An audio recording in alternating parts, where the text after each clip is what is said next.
India ಫಸ್ಟ್ಗೆ ಸ್ವಾಗತ. ನಾನು ವಿದ್ಯೇಶ್ವರಿ. ಭೀಮಿಯ ಪ್ರವಾಹಕ್ಕೆ ನೂರಾರು ಹಳ್ಳಿಗಳು ತತ್ತರಿಸಿವೆ.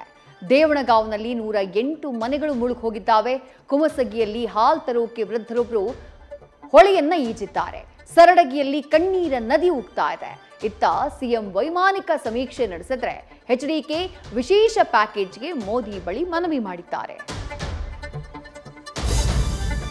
ಹೋಗಿ ಜೈಲಿಗೆ ಕೇಳೋ 5 ಸ್ಟಾರ್ ಹೋಟೆಲ್ ಟ್ರೀಟ್ಮೆಂಟ್. ಇವತ್ತು ದರ್ಶನ್ ಹಾಸಿಗೆ ದಿಂಬು ಕೇಸ್ ಕೋರ್ಟ್ನಲ್ಲಿ ವಾದ ಪ್ರತಿವಾದ ಕಾವೇರಿಸಿದೆ.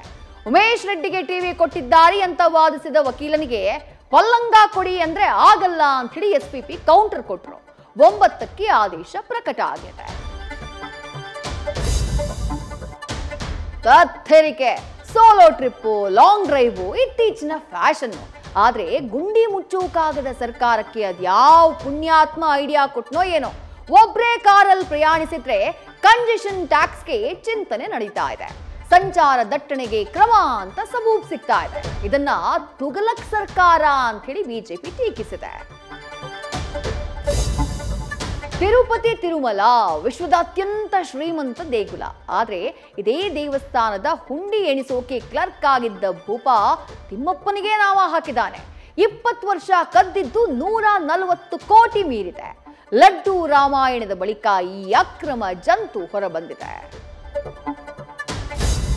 ಆರ್ಸಿಬಿಯ ಲಾಯಲ್ ಅಭಿಮಾನಿಗಳಿಗೆ ಬಿಗ್ ಶಾಕ್ ಕಾದಿದೆ.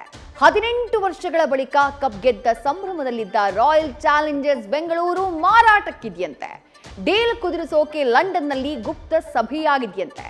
ಆರ್ಸಿಬಿ ಸೀಕ್ರೆಟ್ನ ಲಲಿತ್ ಮೋದಿ ರಿವೀಲ್ ಮಾಡಿದ್ದಾರೆ. ನ್ಯೂಸ್ ಫಸ್ಟ್ ನಿರ್ಭೀತಿಯಿಂದ ನಿಮ್ಮ ಪರವಾಗಿ.